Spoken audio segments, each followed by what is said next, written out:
أهلا بيكم يا دكاترة. كل سنة مع دخول شهر رمضان بنواجه كلنا نفس التحدي في العيادات. إزاي المريض بتاعنا يقدر يوازن بين الصيام وفي نفس الوقت يحافظ على مستوى السكر في الدم مظبوط؟ النهاردة هنشرح بالتفصيل البروتوكولات المعتمدة عشان نعدل جرعات الأنسولين، والهدف طبعاً إننا نضمن للمرضى بتوعنا صيام آمن وصحي. الخطرين الكبار اللي بنخاف منهم هم الهايبوغلايسيميا وقت الصيام والهايبروغلايسيميا بعد الفطار، واللي هنقوله النهاردة هيساعدنا نتجنبهم بإذن الله. أجندة الشرح بتاعنا النهاردة واضحة ومحددة. هنبدأ الأول نفهم إيه هي التحديات اللي بتقابلنا مع مريض السكر في رمضان، وبعد كده هنمسك كل نوع إنسولين لوحده ونفصصه، الرابيد أكتنج واللونج أكتنج والميكست. وفي الآخر خالص هنلخص أهم النقط العملية اللي لازم كلنا نكون حاطينها في دماغنا. يلا بينا نبدأ. طيب، التحدي الأكبر في رمضان هو في الأساس تحدي فسيولوجي. ساعات الصيام الطويلة دي بتستهلك مخزون الجلايكوجين في الجسم، وده بيعلي قوي خطر حدوث الهايبوغلايسيميا. وعلى الناحية التانية وجبة الفطار اللي في الغالب بتكون دسمة ومليانة كربوهيدرات، دي بتمثل ضغط كبير جدا على البنكرياس وممكن تسبب ارتفاع حاد ومفاجئ في السكر. دورنا كأطباء هنا إننا نستخدم الأنسولين بطريقة تحاكي استجابة الجسم الطبيعية في الظروف المختلفة. يبقى السؤال المحوري اللي كلنا بنسأله لنفسنا: إزاي أقدر أظبط جرعات الأنسولين لمريض السكر في رمضان بطريقة تكون آمنة وفي نفس الوقت فعالة؟ الإجابة هنا مش مجرد إننا نغير أرقام وخلاص، لأ، الإجابة في إننا نفهم كويس قوي كل نوع أنسولين بيشتغل إزاي وإزاي بيتفاعل مع نظام الصيام والأكل الجديد، وده بالظبط اللي هنركز عليه في اللي جاي. تمام، خلينا نبدأ بأول مجموعة واللي تعتبر أشهر نوع بنستخدمه عشان نغطي الوجبات، وهي الرابيد أكتنج إنسولين، أو زي ما بنقول عليه الأنسولين المائي. هنا إحنا بنتكلم عن أشهر الأنواع زي النوفو رابيد والهيومولوج والأبيدرا. كلهم بيشتركوا في إن مفعولهم بيبدأ بسرعة ومدته قصيرة، وده اللي بيخليهم ممتازين جدا في تغطية سكر الوجبات من غير ما تأثيرهم يفضل مكمل لساعات طويلة ويسبب هبوط. بصوا على الجدول ده، التعديل هنا منطقي جدا. جرعة الفطار اللي المريض كان متعود ياخدها الصبح هناخدها زي ما هي بالظبط ونحطها مع وجبة الإفطار في رمضان. ليه؟ عشان تغطي الكربوهيدرات لود العالي بتاع الوجبة دي. طيب جرعة الغداء دي بطبيعة الحال هتتلغي تماما. نيجي بقى للنقطة الأهم واللي محتاجة مننا تركيز: جرعة السحور. الجرعة دي هي اللي هتغطي وجبة السحور وهتفضل شغالة مع بداية ساعات الصيام، وعشان كده لازم بنقللها بنسبة من 25 ل 50% عشان نتجنب خطر الهايبوغلايسيميا في نهار اليوم اللي بعده. يعني عشان نلخص الموضوع، جرعة الإفطار هي جرعة الفطار القديمة. جرعة الغداء بنلغيها. جرعة السحور بنقللها من الربع للنص. والنقطة الأخيرة دي مهمة جدا للزملاء اللي بيشتغلوا بنظام الأدفانس كارب كاونتينج. في معظم الحالات الكربوهيدرات ريشيو والكوركشن فاكتور مش بنحتاج نغير فيهم حاجة، لأن العلاقة بين الأنسولين والكربوهيدرات نفسها ثابتة. التغيير كله بيكون في توقيت الوجبات وكميتها. عظيم، دلوقتي نخش على النوع التاني وهو الأنسولين القاعدي أو اللونج أكتنج إنسولين، وده يعتبر العمود الفقري في نظام العلاج، لأنه المسؤول عن التحكم في سكر الدم بين الوجبات وطول فترة الصيام. هنا إحنا بنتكلم عن البيزل إنسولينز، سواء الجيل الأول زي اللافامير واللانتس أو الجيل الثاني اللي مفعوله أطول وأكثر استقراراً زي التوجيو والتريسيبا.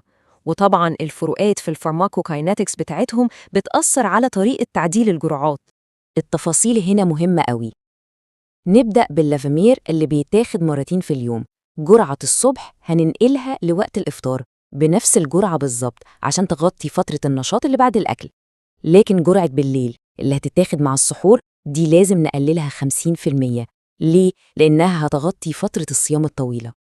طيب بالنسبة لللانتس والباساجلار اللي بيتاخدوا مرة واحدة، الجرعة دي بننقلها للإفطار، بس بنقلل قيمتها بنسبة من 15 ل 30% كإجراء وقائي. نيجي بقى للجيل الأحدث التوجيو والتريسيبا. بسبب الألترا لونج اند فلات بروفايل بتاعهم الوضع بيبقى آمن أكتر، وده اللي هنوضحه بالتفصيل. السلايد دي بتلخص الفروقات بشكل ممتاز جدا. على الشمال الأنسولين اللي بيتاخد مرة واحدة زي اللانتوس، بننقل الجرعة للفطار مع تقليلها. على اليمين الأنسولين اللي بيتاخد مرتين زي الليفيمير، جرعة الصبح بتتنقل للفطار زي ما هي، وجرعة بالليل بتتنقل للسحور مع تقليلها للنص. التفصيلة دي هي مفتاح الأمان كله عشان نمنع الهايبوغلايسيميا وقت الصيام. ودلوقتي وصلنا للنوع الثالث معانا وهو الميكسد انسولين أو الأنسولين المخلوط. احنا هنا بنتكلم عن البريميكسد انسولينز زي الميكستارد والنوفوميكس والهيومولاج ميكس. الأنواع دي طبعاً بتريح المريض عشان بتجمع النوعين في حقنة واحدة، لكن في نفس الوقت بتقلل المرونة في تعديل الجرعات. وعشان كده لازم نتعامل معاها بحذر في رمضان. المنطق هنا بسيط جدا وبيمشي على نفس القواعد اللي فاتت. لو المريض بياخد جرعة واحدة بس الصبح بننقلها زي ما هي بالظبط مع وجبة الإفطار. لكن لو بياخد جرعتين فالجرعة الصباحية بتتنقل للإفطار عشان تغطي الوجبة الكبيرة دي. أما الجرعة المسائية اللي هتتنقل للسحور وهتكون مسؤولة عن فترة الصيام فدي لازم نقللها بنسبة من 25 ل 50%. يبقى عشان نأكد تاني، لو المريض بياخد جرعة واحدة يوميا من الأنسولين المخلوط دي بتتنقل للفطار بنفس القيمة. لو بياخد جرعتين، جرعة الصبح بتتنقل للفطار زي ما هي، وجرعة بالليل بتتنقل للسحور مع تقليلها من الربع للنص. الموضوع بسيط جدا ومنطقي لو فهمنا الهدف الأساسي، وهو إننا نتجنب الهبوط وقت الصيام.